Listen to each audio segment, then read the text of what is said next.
Number one, the ability to live from the income of your personal resources. This should be every person who lives in a free country, especially a capitalistic country. This should be everyone's goal. Now, how many resources you need, right, depends on how you want to live. But if you wish to live modestly, it doesn't take all that many resources over a fairly brief period of time to have enough resources to live modestly. If you wish to live more lavishly, of course, you need to accumulate more resources. But that's my view of financial independence, so that you can live from the income of your resources. Now, here's what else that does. Now you can choose the work you do. Now you can choose to work or not work. Now you can work not because you have to, but because you want to. When we talk to kids about financial independence, we say, do what you have to as quick as you can so you can do what you want to as long as you can. Next key phrase, economics is major. Everybody should major in economics because it's such a vital part of your life. A paycheck is so vital because, first of all, it provides for you and the family's survival. Second, it provides for the opportunity of success. Some people feel we shouldn't spend that much time talking about money, but we really should. Someone says, well, you know, money is the root of all evil. Not true. Here's what it really says. The love of money is the root of all evil. And I'm sure everyone here has dispensed with the idea of falling in love with money because that serves no purpose. Here's what's noble, what money can do. The projects it can support, the relief from debt it can create, building a financial wall around your family nothing can get through. So economics is major. The key, of course, is what you do with it. If you earn a lot, you should give a lot. Key phrase from antiquity, here's what it says. If you've been given much, now much is required. If you've been given great responsibility, much is required. If you've been given much wealth, now much is required. Everyone has to solve this about the money to go for. Should you go for the money? Should you go for success? And here's the philosophy, we've already covered it. You should earn as much as you possibly can in the reasonable time devoted to economics, job, business. Reasonable time devoted to economics, job, business, future, enterprise. With that enterprise and with that job, the key is to earn as much as you possibly can as you balance your life with everything else. Not at the sacrifice of your friendships, not at the sacrifice of values, not at the sacrifice of integrity. Let's talk now about what to do with the dollar, especially for teenagers and for kids. This is really important because this is one of the best places to start when you're like 15 years old, mid-teens. This is a great place, what to do with the dollar. Now here's the tendency on attitude, because attitude determines so much of our lives. What difference does it make if a child has $1 when you ask what should he do with it? It's only a child and it's only $1. But see, here's where it all begins. Your financial journey begins with what you do with the first dollar. It's where it begins. Now sure, you can do the wrong things and finally correct that, get on a better path, but it all begins on what you do with your resources. Jot this phrase down. It's one of the best for the weekend. Here's the 2 challenges of life. Number 1, the development of our full potential. That's challenge number 1. Challenge number 2 is the wise use of all our resources. That sums up life in general. The development of all of our potential and the wise use of all our resources. Because when I met Shof and he asked me about my financial condition, he said, how much money have you saved and invested the last 6 years? And I said 0. He said, not a good number. Here's what I told him. If I had more money, I'd have a better plan. Now jot this down, because here's what he said. If you had a better plan, you would have more money. Next key phrase, it's not the amount that counts, it's the plan that counts. So let's start with something now as seemingly as small as $1. What should you do with it? Here's what we teach, teenagers especially. You should never spend more than 70 cents. Never spend more than 70 cents of each dollar you earn, or each dollar that comes your way, by gift or by labor. Now, you've got to have some plan what to do with your dollar. I've developed this little plan simply for suggestion, and then you've got to do the rest to revise it and do whatever you want to with it. But here's what I teach. Never spend more than 70 cents. You got to pick something, some number. This is the best one I could figure out. Now we've got another 10 cents, and another 10 cents, and another 10 cents, which is the 30 plus the 70, which is the full dollar. So we spend nothing more than 70 cents. Now, what do we do with the other 30? Here's some of the most important information. 10 cents is for charity or for church or whatever worthy projects you think you might engage in. Here's one of the best things to teach kids, generosity. Because first we're going to teach abundance, to provide more than you could use for yourself. The be fruitful philosophy that we talked about yesterday means to produce more than you need, so you have more than necessity. You have some to share. Some churches teach a 10%, a tithe they call it, which is fine. The key is to either administer this 10 cents yourself or to give it to some institution, a church or whatever, and let them spread it around. Let them put it where it's needed. Now, if you're going to give to some charity or church, you You must let them take you on the tour and show you where it goes. Okay, if you part with the money, let them give you the tour. Here's where the 10% goes if you're going to tithe. Because now that gives you great joy to give 10%. Because you say, hey, here's what it's doing, here's what it's doing, here's where it's going, here's who gets it.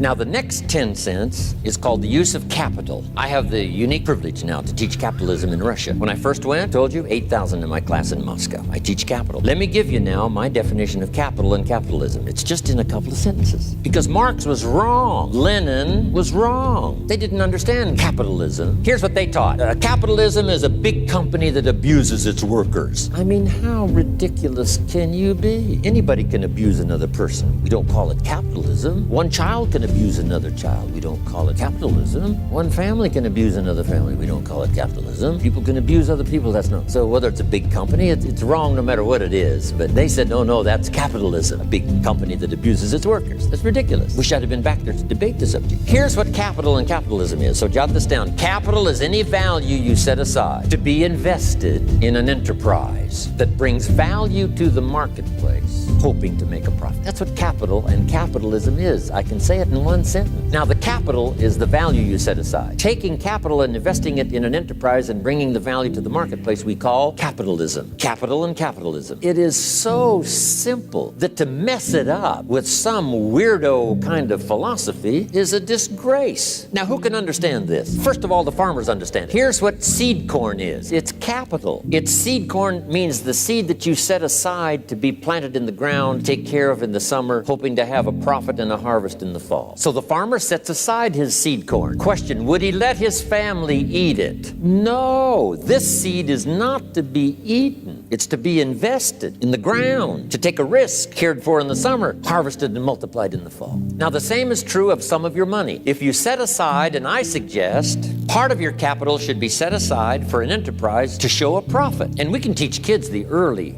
fundamentals of capitalism. If a child buys a bottle of soap for $2 and sells it for $3, maybe he goes next door and says, Ms. Brown, I've got this soap. Mama uses it. It's really terrific. I need to make a little extra money. If you bought the soap, I could make a little extra money. It's only $3. And I'm here just next door. I take care of you when you're running. Pretty simple. Ms. Brown says, well, to be honest with you, I've got plenty of soap. Kid says, you better let me come in and check. Kids don't need sales courses. They don't need 13 closes. Now, Mrs. Brown said, okay, you got me. Here's my $3. I'll buy a bottle of soap. Now we must teach the child what to do with this $3. So jot this down. Here's what we say. You must now set aside the $2 that you first invested, buy another bottle of soap. He said, well, that's true. You can't spend the whole $3. You'd be out of business. Kids can understand this stuff. Some adults, you see, don't know that. So you can't spend the whole $3. You got to set aside $2 so you can buy another bottle of soap so you can sell it for $3 and make a profit of $1. Now, once the kid has $1 profit, now what should he do with the $1? This is the formula that I've come up with, what to do with that $1. Don't spend more than 70 cents, 10 cents for church or charity, 10 cents to invest back into your business so that someday you can buy more than one bottle. You don't have to be General Motors to understand the mechanics of capitalism. Now, guess what we call this little kid that's now engaged in this enterprise and is making a profit?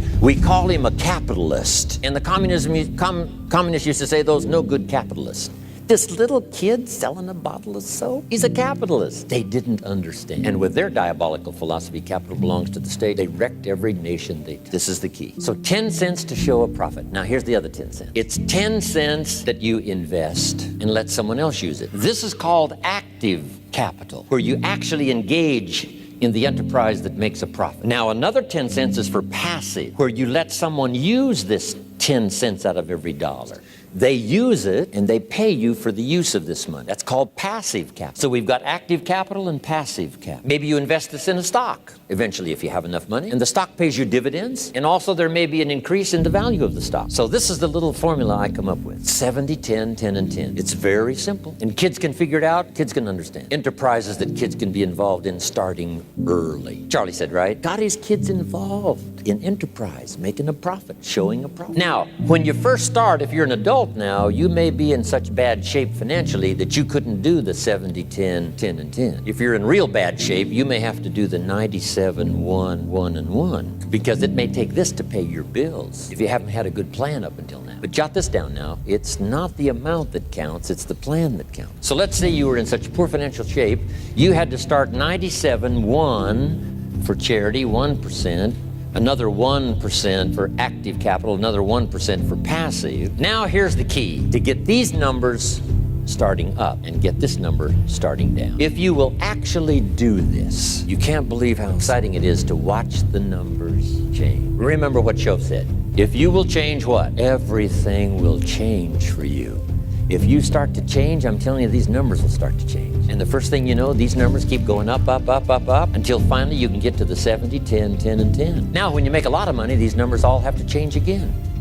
You know, if you're making fortunes, you can't spend 7%. That would be obscene. I probably spend less than 10% of my income. So this number, this is where I had to start, 97, 1, 1, and 1, finally getting to 70, 10, 10, and 10. But now as time has passed for me and my fortunes have increased, this 70 has gone way down to 10. And now you can imagine if the 70 has gone clear down to 10, you can imagine now what these numbers will. These numbers now, off the scale. Here's what it is, a good plan to consider. So make this note, it's your life and it's your future and it's your economic. This is just a suggested plan. You can tear this one up and develop one of your own. I'm just here to stir the pot. I'm here to stir your mind, to get you to think. Now here's 2 or 3 more keys on financial independence. Here's number 1, keep strict accounts. Part of it is just for habit, and the other part is for self-esteem, and the other part is for future benefit. Keep strict accounts. It's just a good habit to have. It's like picking up the trash, not throwing the toothpick cellophane on the floor. It's just, it becomes the person you are. Keep good accounts. Here's the next one, pay your taxes. I finally became a happy taxpayer. Here's what paying taxes does. Feeds the goose that lays the golden eggs called American opportunity. You say, well, the goose eats too much. Probably true. But make the note, better a fat goose than no goose. Here's the next key.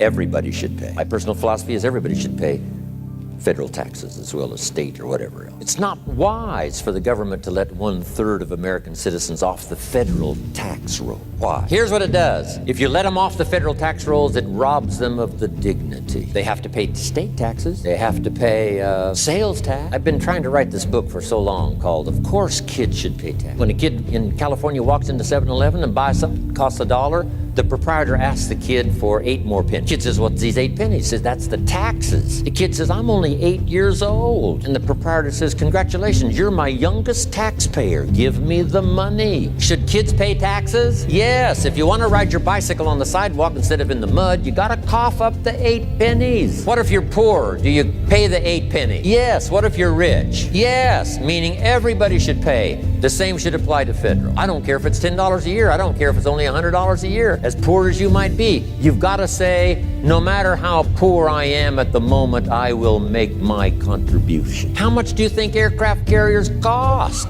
We pay our taxes so a policeman will walk the beat so we can sleep like a baby. Hey, the Air Force doesn't sleep. The Army doesn't sleep 24 hours. So you can sleep as much time as required. Peace of mind. You got that down now? I got to pay from my aircraft carrier. I got to pay some young volunteer that risks his life on night landings on an aircraft carrier. You got to pay if you want that kind of security in the world. Of course, we may disagree sometimes with government policy and all the rest, but I'm telling you, everybody needs to pay. Now, here's one of the best stories ever written. According to the record, Jesus and his disciples one day were at the synagogue, and on this occasion, they had an interesting project, and that was to stand outside the synagogue as people started coming in, putting money in the treasury of the synagogue. And as Jesus and his disciples stood outside watching the people come by, putting their money in the treasury, it said, some came with large amounts, put them in the treasury. It said some came by with modest amounts, some came by with small amounts. Then along comes a little lady, and she puts 2 pennies in the treasury. And Jesus said to his disciples, look at that. They said, 2 pennies? What's 2 pennies? He says, no, you don't understand. She gave more than everybody else. They said, 2 pennies is more than everybody else? He said, yes, because I'm positive her 2 pennies represented most of what she had. So since she gave most of what she had, she gave the most. Now here's what did not occur in the story.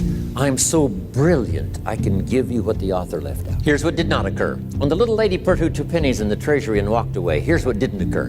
Jesus didn't run after this little lady and said, hold it, little lady. My disciples and I have decided that you're so pitiful and you're so poor. We have decided to take the 2 pennies out of the treasury and give them back to you. I'm telling you, that did not occur. occur. If it would have occurred, she would have been what? Insulted. Hey, it was only 2 pennies, but it was most of what I had. Would you rob me of the joy of giving my 2 pennies? So that scene did not occur. So jot this down. Jesus left her 2 pennies in the treasury, even though she was poor. What does that mean? Everybody needs to pay, even if it's only